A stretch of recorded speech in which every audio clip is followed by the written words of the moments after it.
खुशामदीद, बहुत बहुत शुक्रिया। इस्तकबाल आप सबका बहुत बहुत स्वागत। शाम के 5 बज चुके हैं। प्रोग्राम 5 के पंच के साथ मैं हूं आसिफ रशीद, जम्मू के स्टूडियो से बराह रास्त। नाजरीन, इस प्रोग्राम में जम्मू कश्मीर की सियासत, सलामती मामलात, इक्तिसादी मामलात और समाजी मामलात पर भी या पॉलिटिकल इश्यूज़ के अलावा पॉलिटिकल या फिर सिक्योरिटी सिनारियों पर कभी कभार हम डिस्कस करते हैं, ऐसे मामलात पर गुफ्तगू शनीद करते हैं, या फिर जम्मू कश्मीर के अंदर या मुल्क के बाकी हिस्सों में कुछ समाजी मामलात जो हम और आप सब पर मनफी या मस्बत असरात मुरतब करते हैं, इस ताल्लुक से गुफ्तगू होती है। न सिर्फ हम अपनी बात रखते हैं, आदाद व शुमार पेश होते हैं, रिपोर्ट्स आपके सामने रखी जाती हैं, तज्जिया और तबसरा होता है, और सबसे बड़ी बात मेहमानों की अपनी या जो उनका तजर्बा होता है उसको निखारने की कोशिश, और इसी तजर्बे से हम भी कई मरतबा फ़ायदा उठाकर उनकी आरा अब तक पहुंचाते हैं।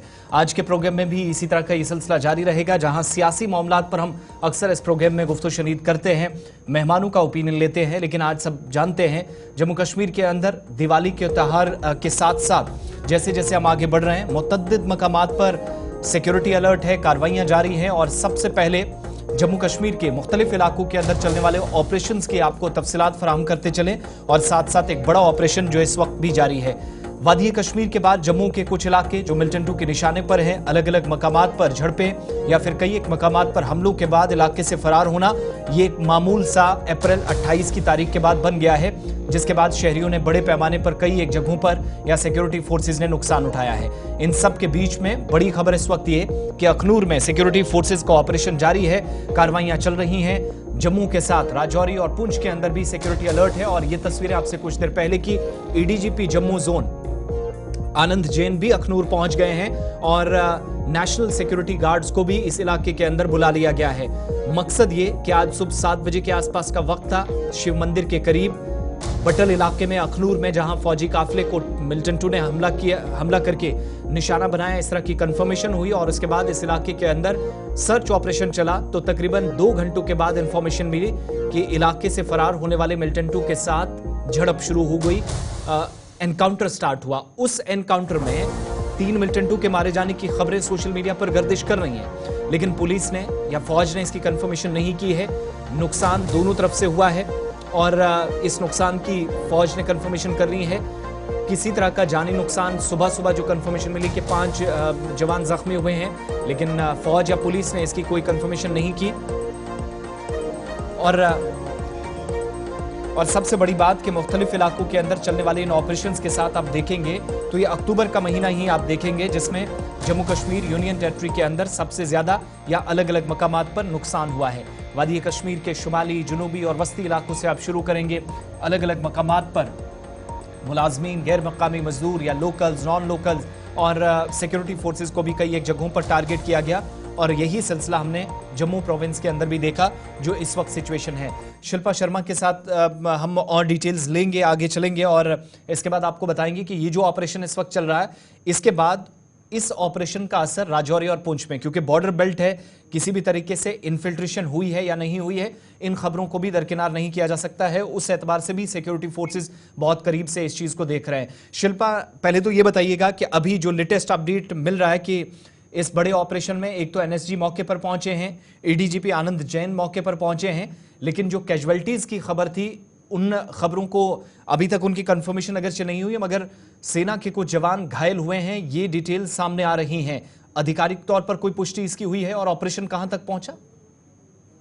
जी बिल्कुल, देखिए सुबह सवेरे जिस प्रकार से आतंकवादियों के द्वारा जो है वो गोली बरसाई गई थी, और सुबह सवेरे से ही ऑपरेशन जो है वो वहां पर जारी है। हालांकि कुछ समय पहले जो है वो गोलाबारी का सिलसिला जो है वो थम गया था, लेकिन अब फिर से ऑपरेशन जो है वो जारी है, जिसमें ये बताया जा रहा है सोर्सेज के हवाले से कि एक टेररिस्ट को, जो एक आतंकवादी को जो है वो मार गिराया गया है, जिससे हथियार भी बरामद हुआ है, और एनर्जी जो कि फाइनल असॉल्ट के लिए वहां पर पहुंची हुई है, और इस समय ऑपरेशन जारी है, जहां पर ये सोर्सेज हमें बता रहे हैं कि एक बिल्डिंग में जो कि मिलिटेंट छुपे हुए हैं, 2 से 3 ये आतंकवादी थे, जिनमें से एक आतंकवादी को फिलहाल मार गिराया है और उससे हथियार भी बरामद किया गया है। लेकिन इस ऑपरेशन की बात करें तो अभी भी ये ऑपरेशन जो है वो जारी है, जहां पे अतिरिक्त सुरक्षा बल और साथ ही साथ एनएसजी कमांडो जो कि फाइनल असॉल्ट के लिए वहां पर जो है वो पहुंचे हुए हैं, और ऑपरेशन जो है वो फिलहाल इस समय जो है वो देखने को मिल रहा है। इस इलाके के अंदर हमारी जानकारी के मुताबिक 7 बजे से अब तक देखें तो तकरीबन 10 घंटे का समय हो गया, ऑपरेशन चल रहा है। क्या ये ऑफिशियल कंफर्मेशन हुई कि हमला करने वाले लोग इसी के आसपास इलाके में छुपे हुए थे, या बीच में कुछ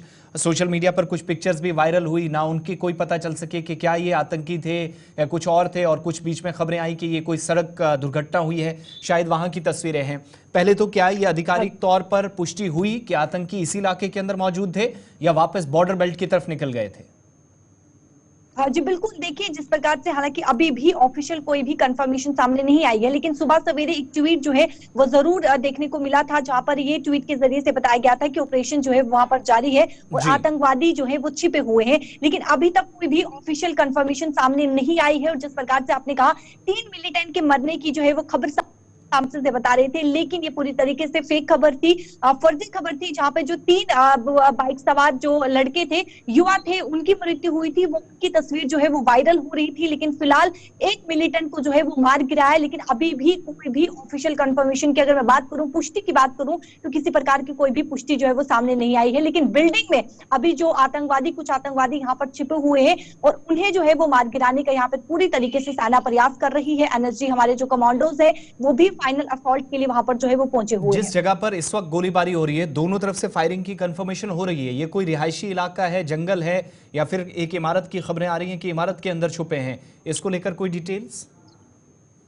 जी बिल्कुल, देखिए ये रिहायशी इलाके से थोड़ी सी यानी कि दूर, ये जहां पर इस समय गोलाबारी का सिलसिला हो रहा है, ऑपरेशन जारी है, कुछ दूरी पर जो है ये बिल्डिंग है और इस बिल्डिंग में जो है ये आतंकवादी छुपे हुए हैं। हालांकि इससे कुछ किलोमीटर की दूरी पर जो है वो रिहायशी इलाका है, लेकिन फिलहाल इस अगर बिल्डिंग की अगर मैं बात करूं तो इस बिल्डिंग में आतंकवादी छुपे हुए हैं, जिन्हें पूरी तरीके से मार गिराने का सेना जो है वो पूरी तरीके से समय जो है वो प्रयास कर रही है। लेकिन काफी लंबा समय हो चुका है, क्योंकि 7 बजे ऑपरेशन शुरू हुआ था और अभी करीबन जो है वो 5 बज चुके हैं, 6 बजने वाले हैं, लेकिन अभी भी ऑपरेशन जो है वो जारी। अच्छा, कुछ एक जगहों पर हमने ये देखा इस ऑपरेशन की वजह से काफी सख्ती बरती जा रही थी, जम्मू अखनूर रोड पर या पुंछ जाने वाला हाईवे, जम्मू सिटी के अंदर भी अलग अलग जगहों पर चेकिंग।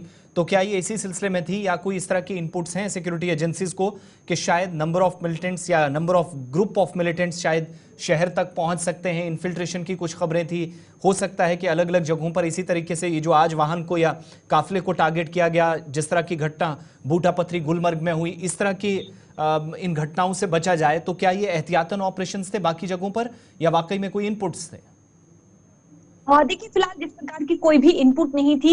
ये जिस प्रकार से जो है फेस्टिवल आने वाला है, दिवाली आने वाली है, तो उसको लेकर कोई भी आम जनता को परेशानी ना हो या फिर कोई बड़ी दुर्घटना ना हो, दुर्घटना पेश ना आए, उसको लेकर सतर्कता जो है वो बरती जा रही थी। जहां पर जम्मू से जो आगे की यानी कि अखनूर की तरफ जो गाड़ियां जाती है, जो रास्ता गुजरता है, वहां पर भी काफी ज्यादा सिक्योरिटी को टाइट किया हुआ था। और जो नरवाल इलाका है वहां पर भी सिक्योरिटी को टाइट किया हुआ था, क्योंकि वो पूरी तरीके से हाईवे इलाका है। तो वहां पर भी जो है वो नाके लगाकर गाड़ियों का, वाहनों का जो है वो जांच किया जा रहा था, ताकि पूरी तरीके से सतर्कता बरती जाए। लेकिन इनपुट की अगर मैं बात करूं तो किस प्रकार की कोई भी इनपुट जो है वो सामने नहीं आई थी। और दिवाली आने वाली है, तो दिवाली एक यानी कि आम जनता का आप देखेंगे कि परेड बाजार में काफी ज्यादा जो है वो रश देखने को मिलता है। तो उसको लेकर बड़ी दुर्घटना ना हो, किसी प्रकार की कोई भी ऐसी आम जनता को परेशानी ना हो, या फिर भीड़ भाड़ वाले इलाकों में काफी ज्यादा सख्ती है। बहुत बहुत शुक्रिया शिल्पा। ये एक तरफ की तस्वीरें आपके सामने जहां पर जम्मू कश्मीर पुलिस और सेना की तरफ से इस ऑपरेशन को अंजाम दिया जा रहा है, लेकिन थोड़ी देर पहले जमशीद मलिक ने भी उस इलाके से रिपोर्ट किया है जो सीमावर्ती इलाका है, और किसी तरह के खतरे से बचा जाए इसके लिए सिक्योरिटी, चूंकि मैंने शुरुआत में कहा राजौरी पुंछ तक सिक्योरिटी अलर्ट है। रिपोर्ट जरा देखते हैं जमशीद मलिक की उस इलाके से जहां पर पिछले दिनों हमने देखा था कि एक मुख्तसर झड़प भी हुई थी और उसके बाद सर्च ऑपरेशन चल रहे थे। जनवरी 2023 के बाद खिता पीर पंचाल के अंदर मिलिटेंसी ने एक बार फिर जन्म लिया, जहां 1 जनवरी को खिता के ढांगरी इलाके में मिलिटेंटों ने हमला करके 7 से 9 बेगुनाह लोगों का कत्ल किया और उसके बाद कई बड़े हमले देखने को मिले। वहीं आज सुबह पुलिस की तरफ से, सिक्योरिटी एजेंसियों की तरफ से मिलिटेंटों के फोटो जो वायरल किए गए हैं और ये कहा गया कि कहीं भी इन लोगों को देखा जाए उसकी इतला फौरी दी जाए। उसके बाद खिता के अंदर आप देख सकते होंगे लगातार कार्रवाइयां की जा रही हैं और जगह जगह पे सर्च ऑपरेशन का सिलसिला भी देखने को मिल रहा है। हालांकि सिक्योरिटी एजेंसियों की तरफ से जिन मिलिटेंटों के फोटो वायरल किए गए, इनकी पहचान के लिए ये फोटो बताए गए हैं कि अगर कोई भी कहीं भी ये देखे जाते हैं तो फौरन इनकी इतला दी जाए। उसके बाद मैं आपको दिखा रहा हूं कि राजौरी और पुंछ के कई ऐसे इलाके हैं जहां पिछले कुछ दिनों से लगातार सर्च ऑपरेशन का सिलसिला देखने को मिल रहा है, जहां सेना के जवान 24 घंटे अपनी ड्यूटी पर खड़े हैं और आने जाने वाली गाड़ियों की चेकिंग के साथ लोगों के शनाख्ती कार्ड भी चेक कर रहे हैं। राहुल सुदन के साथ जमशेद मलिक, गुलिस्तान न्यूज, पीर पंचाल, राजौरी। चलिए, राजौरी, अखनूर और आसपास के इलाकों की तस्वीरें आपके सामने। और शिल्पा भी बता रही थी कि जम्मू प्रोविंस के अंदर इस वक्त सिचुएशन के अलग अलग जगहों पर कार्रवाइयां भी चल रही हैं। ज़रा अपने मेहमानों का रुख करते हैं, इस डिस्कशन को थोड़ा और आगे बढ़ाएंगे।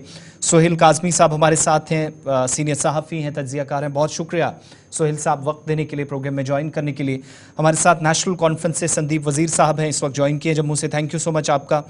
मंजूर भट्ट हैं भारतीय जनता पार्टी से। हुकूमत की या हिज़्ब इख्तिलाफ की इस बार हालात को बेहतर करने में एक पोजीशन तो वाज़ेह है, हिकमत अमली तरतीब दी जाती है, लेकिन किरदार क्या रहने वाला है, इस पर ज़रा तफसीली तबादला ख्याल हम करते हैं। सोहेल साहब, शुरुआत आप ही से करेंगे। 1 जनवरी 2023 ढांगरी से शुरुआत होती है और पहले तो हम कुछ एक एरियाज़ को डिस्कस करते थे कि सिर्फ लाइन ऑफ कंट्रोल या इंटरनेशनल बॉर्डर तक चीज़ें महदूद थी, फायरिंग हुआ करती थी और छोटे छोटे वाक़यात, लेकिन जम्मू बेल्ट के अंदर और जम्मू में इंटीरियर पार्ट्स के अंदर मिलिटेंसी का इतना बढ़ना, हमले होना, पहले सिक्योरिटी फोर्सेस, फिर शहरियों को टारगेट करना, और आज तक का ये जो आज लेटेस्ट इंसिडेंट हुआ अब तक, ओवरऑल इस सिचुएशन को आप क्या ये हिकमत अमली आपको सरहद पार से तब्दील दी गई ऐसा नजर आ रहा है, या फिर कुछ कमजोरियां वाकई में है जिसका फायदा उठाने की कोशिश अभी भी दुश्मन कर रहे हैं? देखिए जी, कमजोरी तो आसिफ भाई कहीं ना कहीं रहती है, तभी वो इन्फिल्ट्रेशन या जो भी उनके डिजाइन है वो कामयाब हो जाते हैं। लेकिन ये है कि मैं हमेशा देखता हूं कि जब जब हम खुशहाली की तरफ चलेंगे, जमहूरियत को मजबूत करने की बात करेंगे, तो पाकिस्तान की फ्रस्ट्रेशन 4 गुना बढ़ जाएगी और वो अपनी एक्टिविटीज को जरूर यहाँ कुछ ना कोई एक कहीं ना कहीं कुछ ना कुछ करेंगे जिससे कि पूरी दुनिया में उनकी हाइप हो सके।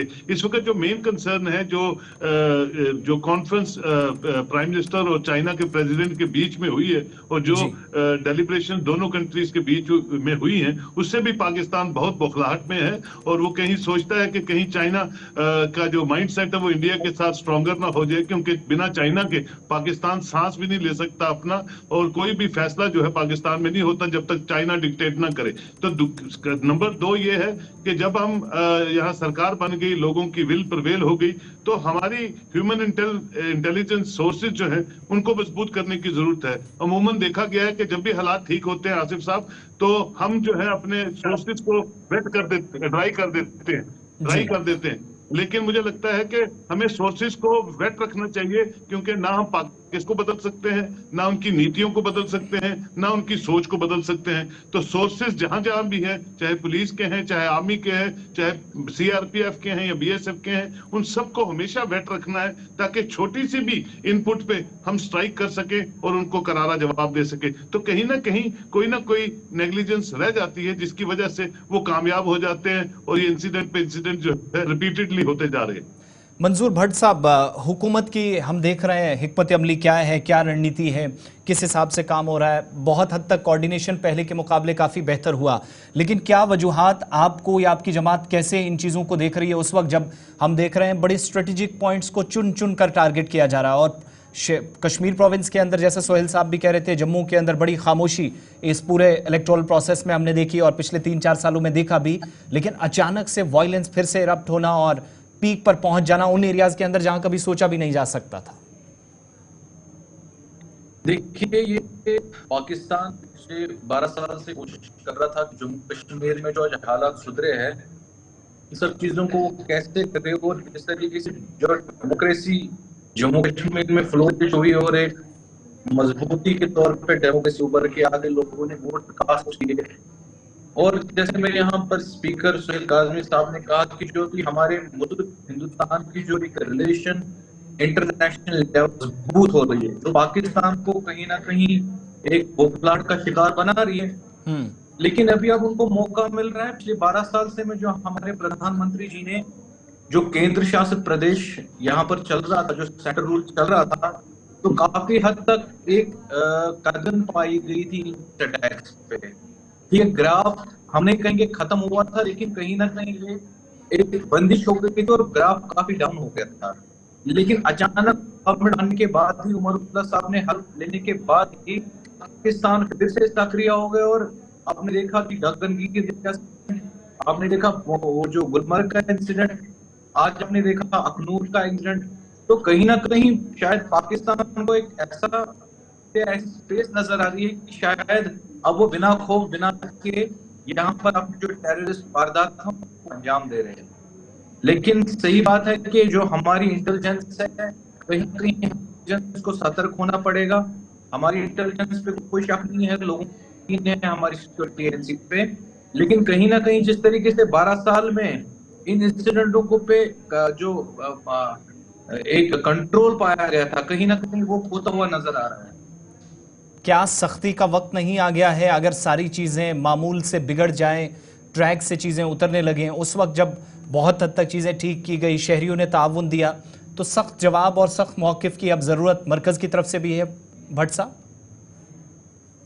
देखिए, साफ तौर पे हमारे एलजी साहब जो सिक्योरिटी रिव्यू मीटिंग यहाँ पर ली और उसमें उन्होंने साफ अपनी सिक्योरिटी फोर्सेस को फ्री हैंड्स दे दिए कि जो भी टेररिस्ट अटैक में मुलवस है या जो भी जम्मू कश्मीर का अमन खराब करना चाहता है, यहाँ के सिटीजन्स की सिक्योरिटी खराब करना चाहता है, उनको फ्री हैंड दे दिए गए कि उनके साथ वैसे ही निपटा जाए जैसे एक, चाहे उनको कुछ सपोर्ट करे, शेल्टर, उनके साथ भी वही सलूक होना चाहिए जो टेररिस्ट के साथ होना चाहिए।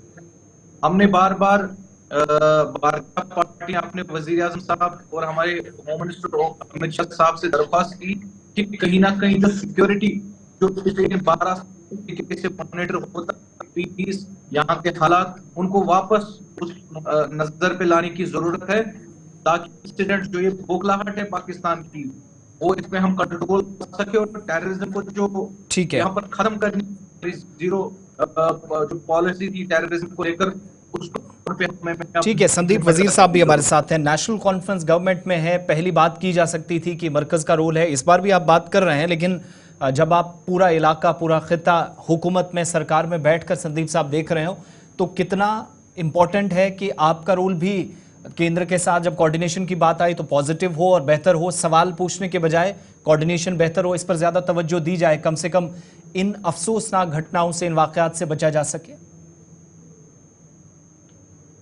जी देखिए, सेंटर के साथ कोऑर्डिनेशन स्टेट गवर्नमेंट का तो होना ही चाहिए और वही बात जो है वो उमर अब्दुल्ला साहब कर भी रहे हैं।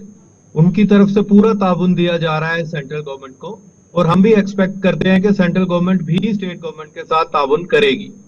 जहां तक रही बात सिक्योरिटी सिचुएशन की, तो हम तो हमेशा से कहते आ रहे हैं कि ये पाकिस्तान की फ्रस्ट्रेशन है जो वो हम पे निकाल रहा है इस वक्त, लेकिन सिक्योरिटी एजेंसीज को भी थोड़ा सा ध्यान देना पड़ेगा क्योंकि हालात बेहतर होते जा रहे हैं। तो इलेक्शंस हो गए हैं अच्छी तरह से, स्टेट गवर्नमेंट इन प्लेस है, तो इसका मतलब ये नहीं है कि हम ऑफ गार्ड हो जाएं थोड़ा सा इस वजह से, क्योंकि सिक्योरिटी एजेंसीज ने देखा कि भाई हालात नॉर्मल हो गए हैं, तो शायद उस वजह से थोड़ी सी कंप्लेसेंसी आ गई होगी। लेकिन मुझे लगता है कि सिक्योरिटी एजेंसीज को वहीं पे ऑन गार्ड ही रहना चाहिए हमेशा और इस किस्म की आगे इंसिडेंट्स ना हो, इसके लिए पूरा तैयार रहना पड़ेगा। लेकिन संदीप साहब, जहां हम जी, जब आप पाकिस्तान का जिक्र कर रहे हैं तो आप ही की लीडरशिप कह लीजिए या फिर आपकी जो हाई लेवल पर काम करने वाले लोग या बैठे हुए लोग, इंक्लूडिंग डॉक्टर फारूक साहब, उमर साहब, पाकिस्तान के साथ बातचीत के फेवर में हमेशा से रहे। क्या ईमानदारी से अगर इस चीज़ पर सोचा जाए, देखा जाए, चीज़ों को परखा जाए, मुशाहिदा किया जाए, इज इट पॉसिबल जब ये हालात यहाँ तक पहुँच गए हैं, गगनगिर हुआ, गुलमर्ग हुआ और फिर से जम्मू के अंदर कुछ एक जगहों पर इन इंसिडेंट्स को रिवाइव या दोहराने की भी कोशिश हुई है? देखिए, फारूक साहब ने ये तो पहले ही वाजे कर दिया है कि talks and terror can not go together. तो इसमें क्या है कि अगर पाकिस्तान को टॉक्स करनी और वो भी अमन चाहता है तो उसको पहले ये टेरर इंसिडेंट्स रोकने पड़ेंगे, तभी हम उसके साथ बात कर पाएंगे। हाँ, लेकिन बात करने के अलावा कोई हल भी नहीं है। You can not change your neighbour. आपका वो पड़ोसी मुल्क है, आपका हमसाया, आपको उसके साथ बात करनी ही पड़ेगी अगर आप बेटर रिलेशन चाहते हैं। लेकिन टेरर के होते हुए हम किस लहजे में बात करनी चाहिए, तो इसलिए पहले उनको टेरर रोकना पड़ेगा, उसके बाद ही हम उनके साथ बातचीत। हमारा ये मानना है कि हर सिचुएशन का हल जो है वो बातचीत से ही निकल सकता है। मंजूर भट्ट साहब एक जवाब दीजिएगा, फिर मैं सोहेल साहब के पास। नहीं, मेरा एनसी से ये सवाल है कि पिछले 40 साल से तो सेंटर भी और यहाँ की जम्मू कश्मीर की जो सरकारें थी बात करना चाहती थी। हमेशा जब भी बात की, कभी भी बातचीत की कोशिश की गई केंद्र की तरफ से, वहां पीछे छुरे भोंकने को मिला। चाहे वो आपने बॉर्डर एरिया में देखा, और आज आप जब देख रहे हैं कि अभी सरकार नेशनल पार्टी बनी नहीं और उनको लगता है कि शायद हमें प्रेस्टीज मिल गई है, पहले उनको एक केंद्र का, लेकिन कहीं ना कहीं कॉन्फ्रेंस के तौर पे ले रही है। अभी एलजी साहब ने सिक्योरिटी रिव्यू मीटिंग नहीं ली, तो यहाँ से सियासत शुरू की गई। नई चीज इसमें के अलावा बाकी लोगों को रखना भी चाहिए था। तो कहीं ना कहीं जो कोऑर्डिनेशन है वो तो मिस ही नजर आ रही है, नेशनल कॉन्फ्रेंस, कांग्रेस हो या अन्य कोई पार्टी हो। संदीप साहब वो एक सवाल ये भी पूछ रहे हैं कि हमने तो कोशिश की, फिर अगर पॉजिटिव रिस्पांस नहीं आया, लास्ट स्टेटमेंट जहां तक फारूक साहब का याद है, आप वाली बात उन्होंने कही कि बातचीत या मुज़ाकरात के अलावा कोई दूसरा रास्ता है भी नहीं, लेकिन पॉसिबिलिटीज कैसे और क्या इसमें किया जाए जब आपको सामने से कोई रिस्पांस सही ना आ रहा हो, और वो जो रिस्पांस है वो आज भी हमने देख लिया और पिछले 19 तारीख से कंटिन्यूअसली देख रहे हैं। देखिए, मैं ये बात मानता हूं कि टॉक्स का कोई रिस्पांस नहीं आया है। आप मेरे को सुन पा रहे हैं? जी आ रही है आवाज, कंटिन्यू करें। जी, टॉक्स का कोई मुतबादल भी तो नहीं है ना। अब आप सीधे, हमने तो ये शर्त पहले ही रख दी पाकिस्तान के साथ कि भाई आप टेररिज्म को बंद कीजिए, हम टॉक्स करते हैं। देखिए, टॉक्स उनके फेवर में भी हैं, लेकिन पाकिस्तान के हालात ही कुछ ऐसे हैं, वो एक रोग नेशन की तरह बिहेव कर रहा है। पहले उसको अपना एटीट्यूड चेंज करना पड़ेगा, उसके बाद ही कहीं जाके हम उनसे टॉक्स कर पाएंगे। लेकिन जितनी देर वो अपना एटीट्यूड चेंज नहीं करता, टेररिज्म को बढ़ावा देता रहेगा, तो हमें भी उनको मुंह तोड़ जवाब देना पड़ेगा। अल्टीमेटली क्या है कि आगे टेबल पे ही बात खत्म होगी। हमारा ये मानना है। देखिए, वाजपेयी साहब ने भी कोशिश की ना, कर सकते हैं, ठीक है, पाकिस्तान ने हमारे साथ क्या किया, लेकिन फिर भी वाजपेयी साहब ने कोशिश की, बदले के वहां लाहौर में गए, रो रहे हैं, टॉक्स के लिए गए थे ना। उनको इस टेररिज्म के लिए भी बात करनी चाहिए ना दिल्ली जाके, कि टेररिज्म को हम कैसे, आपके लिए तो मतलब स्टेटहुड और आर्टिकल 370 है, लेकिन यहाँ से तो इंसानों की, कश्मीरियों, जम्मू कश्मीर की आवाम की जानों पे आई है। क्या उमर अब्दुल्ला साहब ने कभी बात की फारूक साहब ने केंद्र से कि हम टेररिज्म के साथ, एक मजबूत मैंडेट के साथ आपकी गवर्नमेंट आज उभरी है, तो आप कांग्रेस को बात करनी चाहिए कि कोई राही अमल बताइए ना तरीके से हम पाकिस्तान को रोकथाम कर, जो यहाँ पर बेपनाह लोगों की जान दे रहे हैं। देखिए, हम तो पहले ही कह रहे हैं, हम क्यों भी उनका ताउन करेंगे सेंट्रल गवर्नमेंट का। हम तो कह ही रहे हैं कि terrorism and talks can not go together. हमें पहले टेररिज्म का जवाब देना है, उसके बाद हम देखेंगे जब पाकिस्तान का एटीट्यूड चेंज होगा तो टॉक्स होंगी। हमने कब आपको ये कहा कि भाई नहीं, हम पहले ही बातचीत करने के लिए शुरू हो जाएंगे। हम तो कह ही रहे हैं कि हम पहले इस टेररिज्म का मुंह तोड़ जवाब देंगे, सेंट्रल गवर्नमेंट का साथ देंगे इसमें, लोगों यहाँ शांति बहाल हो, पॉपुलर गवर्नमेंट इंस्टॉल हुई है, तो उसको कुछ वक्त भी तो चाहिए। आप 5-10 दिनों के अपने ये कंक्लूजन निकाल लिया कि हम सेंटर के साथ ताउन नहीं कर रहे हैं, ये तो गलत बात है। कम से कम आप टाइम तो दीजिए ना थोड़ा सा चीफ मिनिस्टर साहब को वर्क करने का। तो उसके बाद आप सवाल पूछिए कि भाई आपकी पॉलिसी से क्या हुआ। हम तो पूरा ताउन दे रहे हैं, और टेररिज्म के साथ हमारा कोई बिल्कुल इस किस्म के हमारी बात ही नहीं है कि terrorism and talks can go together. ये तो हमारी लीडरशिप ने पहले ही कह दिया है। तो कहां पे ही वो बात आ गई कि भाई हम टेररिज्म के खिलाफ। ठीक है, मैं सोहेल साहब से भी जरा एक कमेंट ले लूं। सोहेल साहब, ये जो आपने स्ट्रेटेजिक पॉइंट्स की तरफ इशारा किया था ना कि चाइना के साथ 21 तारीख को बातचीत होना, फिर डेवलपमेंट जो इस्लामाबाद में हुई, जहां पर हमने देखा कि चीन के एम्बेसडर के साथ भी थोड़ी बातचीत, लेकिन पॉजिटिव साइंस थे कि लद्दाख के अंदर या वेस्टर्न पार्ट में क्या होने जा रहा है। फिर गगनगीर का जो अटैक हुआ, क्या उसको भी इसी नज़र से देखें? बड़ा इंपॉर्टेंट रास्ता है स्ट्रेटेजिक एतबार से, और एक बड़े एरिया को जम्मू कश्मीर के साथ वो एरिया जोड़ता है। उस एरिया को भी जो हमने जो देखा और सुना या पढ़ा, तो पता चला कि 90s में भी जब हालात ख़राब हुए तो उस एरिया के अंदर कभी अटैक नहीं हुआ। तो क्या वाकई में इस चीज़ पर फोकस जा रहा है दुश्मन का कि आप उन एरियाज़ को भी डिस्टर्ब करें जो इंपॉर्टेंट रास्ते हैं, आर्मी के हैं, आर्मी एस्टेब्लिशमेंट्स इस तरफ हैं, और जिन एरियाज को बड़ा हसास या सेंसिटिव सिक्योरिटी के पर्सपेक्टिव से माना जाता रहा है, एक वो रास्ता जो लद्दाख को जोड़ता है, और दूसरी तरफ उस एरिया के अंदर जो बिल्कुल लाइन ऑफ कंट्रोल के करीब और इंटरनेशनल बॉर्डर के भी बहुत करीब है, जहां आज घटना घटी। बिल्कुल आप ठीक कहते हैं आसिफ। देखिए अभी चाइना ने एग्री किया कि हमने जितनी इंकर्शंस की हैं उसमें से हम बहुत सी इंकर्शंस वापस दे रहे हैं इंडिया जी। को। ये जो अभी प्राइम मिनिस्टर और उनके सदर की बात हुई है, तो वो भी एक फ्रस्ट्रेशन है पाकिस्तान के लिए। और नए जगहों पे अटैक करना, नए रूट्स को डिस्कवर करके वहां पे अटैक करना, जहां से सॉफ्ट टारगेट्स वो बना सके, वो यूज कर रहे हैं। कश्मीर का फोकस जम्मू प्रोविंस में शिफ्ट करना, पीर पंचाल पे शिफ्ट करना, ऑटोमेटिकली उनका जो मोडस ऑफ ऑपरेंडी है वो चेंज होता रहेगा। देखिए पाकिस्तान के साथ बातचीत का जहां तक ताल्लुक है, वो ना तो उमर साहब करेंगे, ना फारूक साहब करेंगे, ना यहाँ की लोकल लीडरशिप करेगी। फॉरेन पॉलिसी इंडिया की इस वक्त इतनी इनकरेजिंग है और पूरी दुनिया उसको मानती है कि कोई भी ऐसा ममालिक नहीं है पूरी दुनिया में जहां हमारी फॉरेन पॉलिसी जो है वो स्ट्रॉन्गर नहीं है। और पाकिस्तान के साथ भी हमारी जो फॉरेन पॉलिसी है, टू टायर डिप्लोमेसी है। अभी हमारे फॉरेन मिनिस्टर वहां गए थे, लेकिन जो 10 सालों में नरेंद्र लेड सरकार ने गन और बातचीत इकट्ठे नहीं चलेगी, ऑपरेशन ऑल आउट और बाकी ऑपरेशन जो सक्सेसफुली ऑपरेट हो रहे थे, वो एक करारा जवाब है पाकिस्तान को, चाहे सर्जिकल स्ट्राइक्स हो या कुछ भी हो।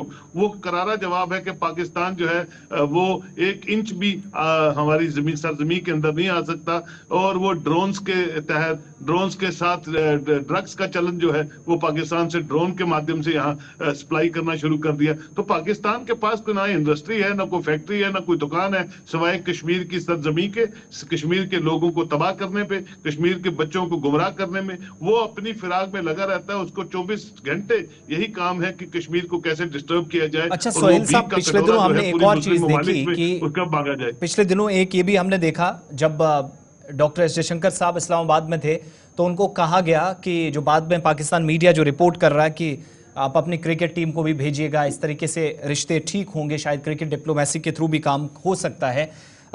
एक तरफ सिविल गवर्नमेंट अगर थोड़ी सी भी कोशिश कर रहे हैं, लेकिन वो जो पॉलिटिकल क्राइसिस वाली बात है वो पाकिस्तान को परेशानी का सबब उनके लिए शायद बन रही है कि अगर बातचीत की भी जाए तो किसके साथ। एक कियोस है, कंफ्यूजन है, आर्मी एस्टेब्लिशमेंट कब क्या करे, गवर्नमेंट कब गिर जाए। तो वो भी क्या दोनों रिश्तों, दोनों गवर्नमेंट्स के या दोनों ममालिक के रिश्ते हैं, उसमें एक कांटा बनने का काम कर रहा है रास्ते में। बिल्कुल आसिफ साहब, अगर आप देखें जितने भी कॉन्फिडेंस बिल्डिंग मेजर्स हमारी वक्तन भवक्तन, चाहे मनमोहन सिंह लेड सरकार थी, अटल जी की सरकार थी, वाजपेयी की सरकार थी, या आज नरेंद्र दामोदर की सरकार है, हमारा दिल बहुत बड़ा है, भारत का दिल बहुत बड़ा है। ये पाकिस्तान तो हमारा पड़ोसी मुल्क है, इसके अलावा भी जो छोटे मोटे ममालिक हैं, भारत ने कोविड में सब मुल्कों की हेल्प की है और पाकिस्तान को तो छोटा भाई मानते हैं। लेकिन जितने भी confidence building measures Pakistan India की तरफ से बड़े हैं, उन्होंने सैबोटाज किया है, हमेशा पीछे छुरा भोंका है हिंदुस्तान के उन सब कॉन्फिडेंस बिल्डिंग मेजर्स को। क्योंकि पॉलिटिकल क्राइसिस और इकोनॉमिकल क्राइसिस जी जूझता हुआ पाकिस्तान कुछ चीजों पे आगे नहीं बढ़ता है। वो उन्हीं चीजों पे आगे बढ़ता है जहां उनकी ये जो ये खेती है बारूद की, ये बढ़ती है। और उसके लिए वो पूरी दुनिया में आज अलग थलग रह गया है। और वो उसको आज जो मैं समझता हूँ किसी वक्त भी पाकिस्तान किस वक्त कैसे गिर जाए आपको कुछ नहीं पता है। आज जो उनकी पॉलिटिकल डिस्पेंसेशन है आपके सामने, वो आपके सामने ही है कि वो नीच नहीं मार सकते जब तक आर्मी उनको डिक्टेट नहीं करती है। तो ये सब फ्रस्ट्रेशंस की चीजें हैं। पाकिस्तान कभी ठीक नहीं होगा जब तक पाकिस्तान का वजूद है, लेकिन हम कुछ नहीं कर सकते।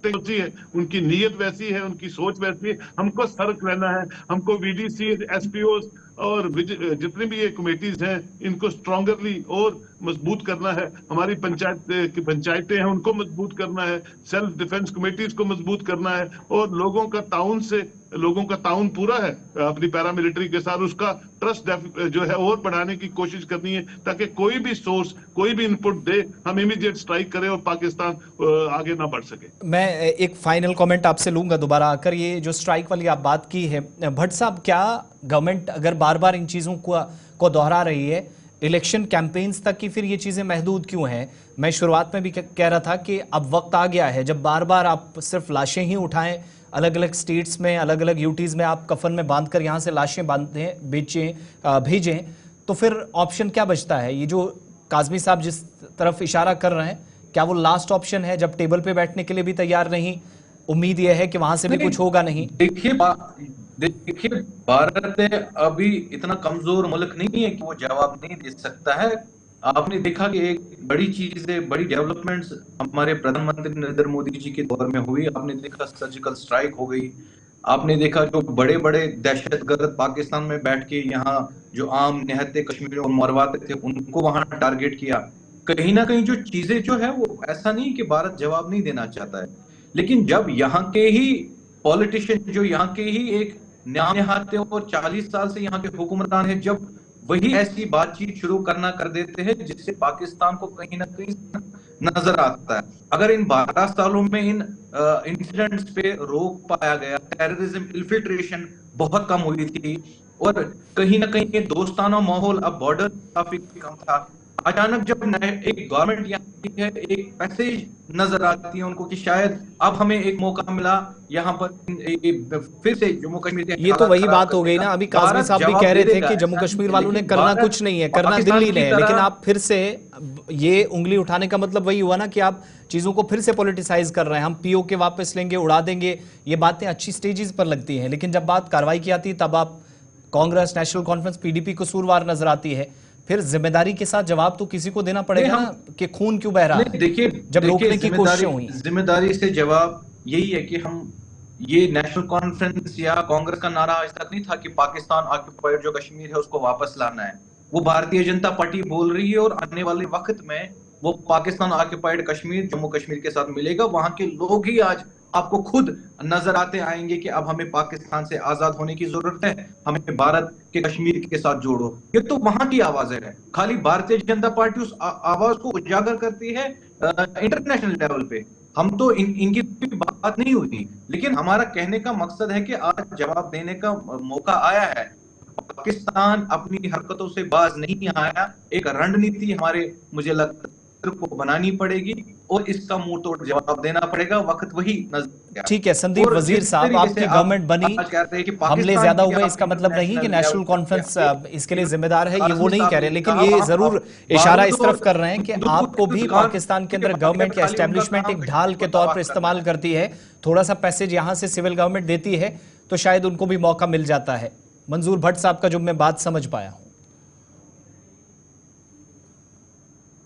देखिए, किसी की शराफत को कमजोरी नहीं समझना चाहिए पाकिस्तान को। इसका ये अप्रोप्रिएट आंसर है जो साहब कह रहे हैं, भट्ट साहब, उसका यही आंसर है कि शराफत को कमजोरी नहीं समझना चाहिए पाकिस्तान को भी और किसी को भी। हिंदुस्तान इतना कमजोर मुल्क तो है नहीं कि पाकिस्तान सिर्फ हमारी एक स्टेटमेंट से इनकरेज हो जाएगा। ऐसा तो है नहीं ना कि हमने कोई स्टेटमेंट ऐसी दे दी जो वो सोचेगा कि ये तो हमारे फायदे की स्टेटमेंट है तो हाँ जी अब चलो अटैक शुरू करते हैं। ऐसा नहीं है सर, सिर्फ एक स्टेटमेंट से बात नहीं होती है। उनकी हमेशा से पॉलिसी रही है डिस्टर्ब करने की इंडिया को। तो हम सिर्फ यही कह रहे हैं कि उनके इस अग्रेशन को हम अग्रेशन से ही डील करें, लेकिन बाद में उनके साथ बात करें। जब वो इस बात को रियलाइज कर लेगा कि हमें टेररिज्म गगनगिर के अटैक जहां पर बेगुनाह डॉक्टर मारे गए, बेगुनाह लेबर मारे गए, अब निंदा कीजिए। हम नहीं कहते हैं कि आपको हमें अटैक करना है, हम कहते हैं आप निंदा कीजिए इस चीज की, आपके खिलाफ आवाज उठाइए, आप सड़कों कीजिए, आज उठना चाहिए सकते हैं ना। इंटरनेशनल लेवल पे हम भाई साहब को तो कर सकते हैं कि वो यहाँ पर आतंकवाद बेच के यहाँ के लोगों को मरवाता है, उसकी निंदा कीजिए नेशनल कॉन्फ्रेंस। आप क्या बात करें सिंह साहब के आपके एक स्टेटमेंट से पाकिस्तान गर्क हो जाएगा तो हम क्या आप बोल दीजिए मतलब यहाँ कश्मीरियों को निंदा कीजिए, प्रोटेस्ट कीजिए। आम कश्मीरी प्रोटेस्ट लेके निकला, क्या ने कोई कैंडल लाइट मार्च किया? क्या आपने कोई कैंडल लाइट मार्च किया? बेगुनाहों के हक की आवाज आपने बात की? नहीं की। आपके सीएम सब दिल्ली में बैठे हैं, आज 7 दिल्ली में बैठे हैं। क्या आप कोई इंसिडेंट को लेकर नेशनल कॉन्फ्रेंस के कार्यकर्ता ने कंडेमनेशन किया? अब मैं बोलूं, अब आप सुनेंगे ना सिंह साहब? जल्दी से, थोड़ा वक्त कम है। किसने कंडेम नहीं किया? किसने कंडेम नहीं किया? किसने कंडेम नहीं किया? हर एक बंदे ने, नेशनल कॉन्फ्रेंस के हर एक लीडर ने, चीफ मिनिस्टर ने, फारूक अब्दुल्ला साहब ने, हर बंदे ने कंडेम किया इन किलिंग्स को और पाकिस्तान के इस एक्शन को उन्होंने बहुत ज्यादा कंडेम किया है। आप क्या बात कर रहे हैं कि कोई कर सकते हैं? अरे हम हिंदुस्तान के लोगों के साथ हैं, हम जम्मू कश्मीर के लोगों के साथ हैं। एक भी जान जाती है तो हमें दुख होता है। किसने कंडेम नहीं किया? किसने कंडेम नहीं किया? अरे क्या बात कर रहे हैं आप? आपने थोड़ी टिकट बांटने यहाँ पे देशभक्ति का। आप गिनाइए ना मुझे, या आप बताइए आपने कहाँ पाकिस्तान के खिलाफ प्रोटेस्ट किया? एक श्रीनगर में मुझे कोई अपना प्रोग्राम बताइए जहाँ पर आपने पाकिस्तान के खिलाफ आवाज उठाई है, जो यहाँ बेगुनाह मारे गए उनके खिलाफ आपने आवाज उठाई। मैं कंडेम कर रहा हूँ इस किलिंग को, इस टेररिस्ट एक्शन को मैं कंडेम कर रहा हूँ। अच्छा ठीक है, बड़ा हसास मौजू है तो अच्छे अंदाज में गुफ्तगू हो और बेहतर तरीके से सियासत किए बगैर शायद यही अच्छा रहेगा। काजमी साहब, एक फाइनल कमेंट, आपका एक वसी तजुर्बा है, आपने सिक्योरिटी और जम्मू कश्मीर की पॉलिटिक्स को और सेंटर की पॉलिटिक्स को बहुत करीब से देखा। दौरे हाजिर में एक और बड़ा चैलेंज जो हमारी नज़र में, जो हम आजकल पढ़ते और देखते हैं, वो है समाजी राब्ता साइटों का, सोशल मीडिया साइट्स का, वीपीएन्स का, या वो नेटवर्क्स, नई नई एप्लीकेशंस जो न जाने कैसे कैसे इंस्टॉल होती हैं और किस मोबाइल में होती हैं, इसकी कंफर्मेशन तक बहुत मुश्किल से हो पाती है। आज ही अब से थोड़ी देर पहले एक और एडवाइजरी होम मिनिस्ट्री की तरफ से आई जिसमें कहा गया कि बहुत ज़्यादा फेक मैसेजेस और एसएमएस अलर्ट वाला एक नया सिलसिला पिछले कुछ दिनों से चल पड़ा है। एक तो वो हम जो फाइनेंशियल फ्रॉड्स देख रहे थे, लेकिन उस चीज़ को भी इस हिसाब से इस्तेमाल करना, चीज़ों को टेरराइज करना, क्या वाकई में ह्यूमन इंटेलिजेंस के अलावा ये जो टेक्नोलॉजी का भरपूर इस्तेमाल हम इस साइड से कर रहे हैं, ये उतना ही बड़ा और वसी चैलेंज उस साइड से भी बन रहा है? क्योंकि आज कुछ तस्वीरें भी जो पुलिस ने जारी की, जो हम तक पहुंची, उसमें हमने देखा कि M4 कार्बाइन, नई किस्म के या जदीद हथियारों के इस्तेमाल के साथ 3D कैमराज और वायरिंग लगी हुई हमने बाज़ाब्ता उन पर देखी है। जी, आप बिल्कुल ठीक कहते हैं आसिफ। देखिए, हमारे यहाँ पाकिस्तान हमारे लिए कोई चैप्टर नहीं है, ना कोई मुद्दा है, लेकिन हमारे पास यहाँ बहुत से सेक्टर्स हैं जिसपे हिंदुस्तान काम कर रहा है, बहुत सी आगे बढ़ रहा है। पाकिस्तान के पास सिर्फ एक ही चैप्टर है जिसको कश्मीर कहते हैं, एक इंडस्ट्री है जिसको कश्मीर कहते हैं। उसके लिए 70% of their budget, annual budget, वो डिफेंस पे वो वेस्ट करते हैं, बिल्कुल सिर्फ अलगाववाद बढ़ाने के लिए, इन्फिल्ट्रेशन, सीज फायर वायलेशंस और जम्मू कश्मीर को डिस्टर्ब करने के लिए। और वो कभी भी बाज नहीं आएंगे, ना वो बाज आ सकते हैं, क्योंकि उनका जो रोजी रोटी है वो कश्मीर के साथ जुड़ी हुई है। देखिए, इलेक्शंस के रिजल्ट्स ने और ये जो सरकार आपके सामने बनी है 29 बीजेपी की और एक जो मजबूत सरकार आपके सामने, इसने इंडिकेट कर दिया है कि जम्मू कश्मीर के लोग अमन और पाकिस्तान को एक भी छोटी सी भी बात के लिए माइलेज नहीं देना चाहते कि वो जम्मू कश्मीर के अफेयर्स में कभी भी मुदाखलत करे। मुझे लगता है जितनी पोलिटिकल पार्टीज हैं, जितने भी चैनल्स पे लोग आते हैं, जितने भी स्पोक्स पर्सन हैं, उनको वन पेज पे आना पड़ेगा टेररिज्म को लेके। इसने कर दिया, मैंने ये हो गया, मेरे वक्त में ऐसा था, तुम्हारे वक्त में कम है, ये बातें नहीं चलेंगी। वही मैं जानना चाह रहा था, जो हम डिफेंस मिनिस्ट्री या फिर होम मिनिस्ट्री पे जितना डिपेंडेंट है, केंद्र सरकार पे जितना डिपेंडेंट है, क्या उतना ही बड़ा और पॉजिटिव रोल इस वक्त यहाँ की गवर्नमेंट का बनता है? 2000% जितनी जिम्मेवारी उमर-लट सरकार को लोगों ने दे दी है और जितनी जिम्मेवारी ओपोजिशन के 29 एमएलए को मिली है, इनका फर्ज बनता है, इन पे रिस्पॉन्सिबिलिटी आयद होती है कि वो जम्मू कश्मीर का रखरखाव और 90 की 90 कॉन्स्टिट्यूंसीज को फ्लोरिश होता हुआ मरकज की ट्यूनिंग के साथ, मरकज के साथ हाथ मिला के, अपनी पैरामिलिट्री के साथ हाथ मिला के, लोकल एडमिनिस्ट्रेशन के साथ शाना बशाना चल के जम्मू कश्मीर के लोगों को उस तरह का जम्मू कश्मीर दे जिस तरह का जम्मू कश्मीर अमन पसंद और खुशहाली वाला भरपूर। और जितनी रही बाकी बातें आपकी, हमारी जो बॉर्डर्स की बात है उसके लिए मरकज सक्षम है, हमारी पैरामिलिट्री सक्षम है। और ये जो बातें हमने शुरुआत में बोली कि सोर्सेज को वेट करने की जरूरत है, ह्यूमन इंटेलिजेंस को दोबारा मोबिलाइज करने की जरूरत है, ये चीजें आपको घटती हुई अपने आप नजर आएंगी। सैयद सोहेल काज़मी साहब, आप सीनियर सहाफ़ी हैं, तज्ज़ियाकार। मंजूर भट्ट साहब, तर्जुमान भारतीय जनता पार्टी से, और संदीप वजीर साहब, तर्जुमान जम्मू कश्मीर नेशनल कॉन्फ्रेंस से। ज़ाती मसरूफियात के बावजूद भी आप वक्त देते हैं, बहुत बहुत शुक्रिया प्रोग्राम 5 के पंच में हमारे साथ ज्वाइन करने के लिए और अपनी कीमती आरा रखने के लिए। जम्मू कश्मीर की सलामती सूरत हाल पर बात हो रही है, तो जब हम आपको अपडेट कर रहे हैं या फिर ये डिस्कशन हो रही है, तो उस वक्त भी ऑपरेशन चल रहे हैं। थोड़ी देर पहले कन्फर्मेशन हुई कि ड्रोन के जरिए पता चला कि एक बॉडी अखनूर ऑपरेशन, जहां इस वक्त भी जारी है, एनएसजी मौके पर बुलाए गए हैं, एक बॉडी मिली है, साथ में हथियार भी पाया गया, अभी भी ऑपरेशन चल रहा है। इधर नॉर्थ कश्मीर में देखेंगे, बूटा पथरी, गुलमर्ग के आसपास के इलाकों में, वहां पर भी सर्चेज कंटिन्यू है। नॉर्थ कश्मीर के अंदर सिक्योरिटी अलर्ट पर है, पर्टिकुलरली जो 3 बॉर्डर बेल्ट है कश्मीर वाले प्रोविंस में, जिसमें बारामूला भी आता है, बांडीपुरा भी आता है और कुपवाड़ा डिस्ट्रिक्ट भी आता है। जम्मू प्रोविंस के अंदर इंतहाई हसास इलाके, कुछ सिक्योरिटी पर्सपेक्टिव से वहां पर भी ऑपरेशन चल रहे हैं, और दूसरी तरफ वो इलाके जहां जम्मू कश्मीर पुलिस मामूल के मुताबिक गश्त करती थी, उन एरियाज के अंदर भी इस तरह के ऑपरेशन।